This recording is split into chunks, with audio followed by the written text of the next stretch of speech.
Are wood floors a good investment?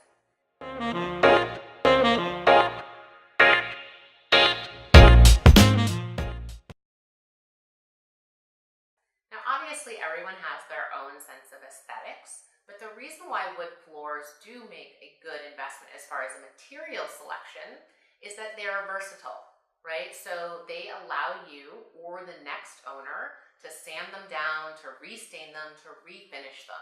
Now, obviously, you can pull up a carpet and start again, or you could retile, but floors really allow you that capability of refinishing, which makes them very attractive option for flooring.